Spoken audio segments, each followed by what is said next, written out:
ఆ విషయంలో మన వాళ్ళు ఫెయిల్ అయ్యారు అనే విషయాన్ని కూడా మనం స్పష్టంగా రివ్యూ చేసుకున్నాం. వాస్తవానికి మరి మనకు తెలియదా ఆ హామీలు మనం మాత్రం ఎందుకు ఇవ్వలేకపోయినాం? కేసీఆర్ గారు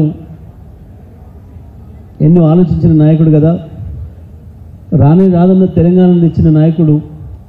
ఎవడో మేము పెద్ద మునగాండం టీఆర్ఎస్ పార్టీని లేకుండా చేస్తాం, ఇది మగల పుట్టింది పుబ్బల పోతుంది అని చెప్పి బీరాలు పలికిన వాళ్ళనే మట్టి గరిపించి తెలంగాణ తెచ్చిన నాయకుడు కేసీఆర్కు ఎందుకు ఈ విషయం అందలేదు అని చెప్పి చాలామందికి అనుమానం. కానీ ఈ అలవిమాలిన హామీలు ఇచ్చి రేపు ప్రజలు ఇంటి ముందర కూర్చుంటారు, వచ్చి చేయలేనివి, సాధ్యం చేయలేనివి, అమలు చేయలేనివి చెప్పకూడదు మనం అని చెప్పి ఒక పద్ధతిగా ఆలోచించే నాయకుడు మన నాయకుడు. మన వాళ్ళు కూడా ఇంకా చాలా హామీ ఇవ్వాలని చెప్పి ఒత్తిడి పెట్టినా చేయలేనివి, సాధ్యం కానివి మనం ఒప్పుకోకూడదు. ఎప్పుడైనా కావాలంటే ప్రజలు ఇష్టం లేకపోతే ఒకసారి రెస్ట్ తీసుకుందాం, తప్పులేదు. కానీ చేయలేనివి ఎప్పుడు కూడా ఇవ్వకూడదు ఒక రాజకీయ నాయకుడు అని చెప్పి, ప్రజల్ని మోసం చేసే పద్ధతుల్లో హామీలు ఇవ్వకూడదు అని చెప్పి బలంగా నమ్మే నాయకుడు మన నాయకుడు కేసీఆర్. అందుకనే ఈ 420 గాలలాగా మనం 420 హామీలు ఇవ్వలే. ఏం జరుగుతుంది ఇవాళ?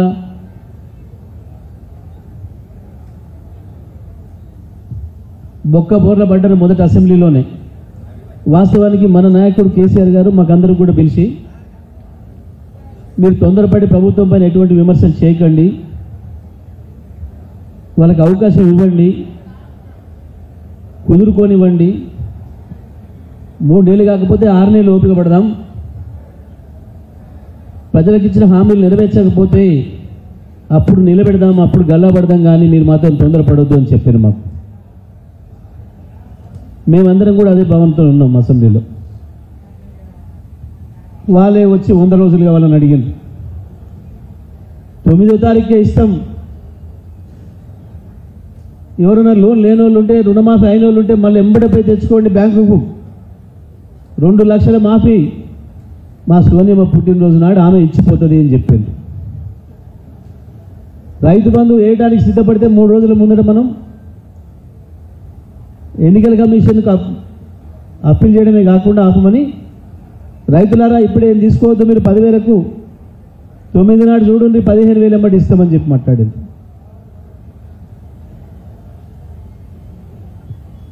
ఒకటి అన్ని హామీలు ఇట్లా ఇచ్చుకుంటూ పోయింది. సరే, అయినా మనం తెల్లారి మళ్ళీ మాట మార్చి 100 రోజులు కావాలని అడిగింది. 100 రోజులైనా అవుదాం, మేము ఆల్రెడీ కేసీఆర్ 200 రోజులు ఆగమని చెప్పిండు, మీరు 100 అడిగారు కదా సరే అని అనుకున్నాం. తెల్లవారి మొదలు పెట్టగానే అర్థమైంది, పుస్తకం ముందర పెట్టుకుంటే బర్రకాయలు పోయిన ముందర పుస్తకం పెడితే ఏమవుతుందో వాళ్ళ పని కూడా గంతే అయింది. పరిపాలన చేయడానికి ఏమి అర్థం కావట్లేదు, వాడి చేతగాంతనాన్ని మన మీద పడేద్దాం అనుకున్నాడు.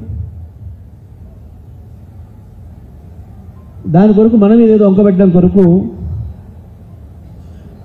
అసెంబ్లీ పెట్టి ఏదో దీంట్లో ఇది అప్పయింది, దాంట్లో అది అప్పయింది,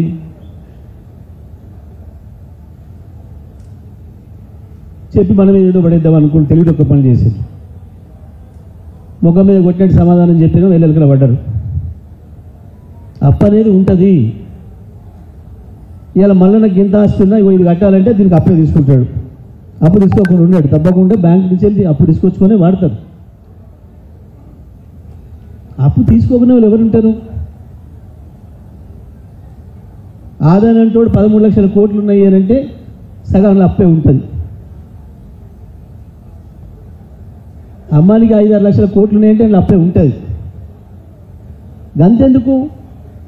ఇప్పుడు రైతుకే చెప్తుంటే నువ్వే అప్పు తెచ్చుకోబోమని నువ్వే చెప్తుంది 10 రోజుల ముందట. అర్జెంటుగా పోయి అప్పు తెచ్చుకోండి అని చెప్పిన నీకు అప్పు ఉండటం తప్పు, అప్పు చేసిపోయిండు, నవ్వుకుంటారు ప్రజలు. రోజు పొద్దున 90 రూపాయలు అప్పు తీసుకొని కూరగాయలు అమ్ముకుంటోళ్ళు కావచ్చు, పండ్ల బండి అమ్ముకుంటోళ్ళు కావచ్చు, ఆఖరికి రోడ్డు మీద మిర్చి బండి వేసుకుంటోళ్ళు కావచ్చు, 90 అప్పు తీసుకొని పోయి 100 కడతారు సాయంత్రం. గది కూడా తెలియని దద్దమ్మలు మేమేందో చేస్తామని ఉరికొచ్చిండ్రు. చేయి నేను వద్దనులే, అర్థం కాకపోతే 2 రోజులాగు నువ్వు ట్యూషన్ పెట్టుకో, నువ్వు మళ్ళీ నువ్వు తీసుకుపోయి పెట్టుకో, చెప్తాడు బ్రహ్మాండంగా పరిపాలన చేయి. ఎట్లా చేయాలనో, అప్పెట్లా చేయాలనో, అభివృద్ధి ఎట్లా చేయాలనో తెలివి ఏడవాలి.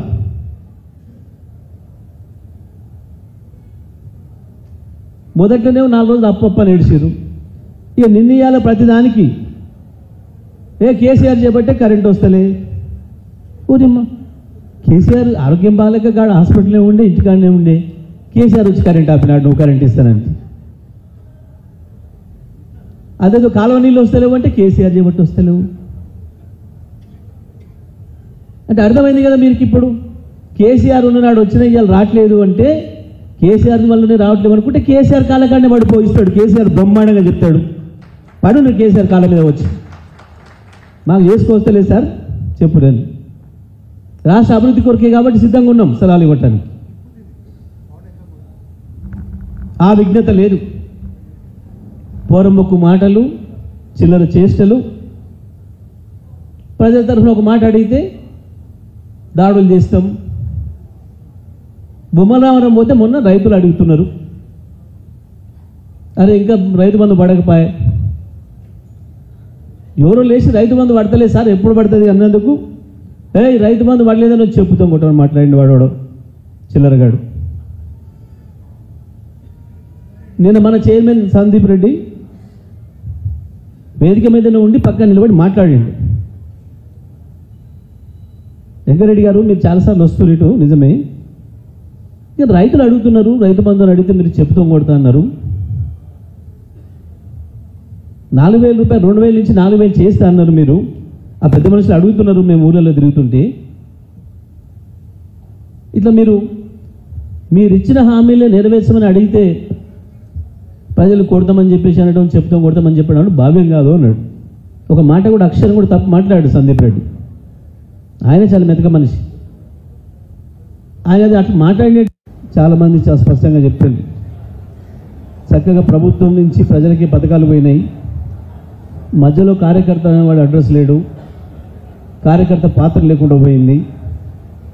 ఒక గ్రామంలో పెన్షన్లు వస్తే 100 వచ్చినా 200 వచ్చినా 500 వచ్చినా సర్పంచ్ తెలియపాయి, ఎంపీటీసీ తెలియపాయి, కార్పొరేటర్ తెలియపాయి, కౌన్సిలర్ తెలియపాయి. ఎట్లా లింకు లేకుండా పోయింది. పార్టీకి ప్రభుత్వ కార్యక్రమాలకి లింకు లేకపోవడం అనేది ఏదైతే ఉందో అది ప్రధానంగా నష్టం కలిగించింది. దానికి తోడు ఆ 420 గాండ్లు ఇచ్చిన ఆ 420 హామీల విషయంలో కొంత ప్రజలు మోసపోయినరు. ఆ విషయంలో మన వాళ్ళు ఫెయిల్ అయినరు అనే విషయాన్ని కూడా మనం స్పష్టంగా రివ్యూ చేసుకున్నాం. వాస్తవానికి మరి మనకు తెలియదా ఆ హామీలు మనం మాత్రం ఎందుకు ఇవ్వలేకపోయినాం? కేసీఆర్ గారు ఎన్నో ఆలోచించిన నాయకుడు కదా, రాదన్న తెలంగాణ తెచ్చిన నాయకుడు. ఎవడో మేము పెద్ద మునగాండం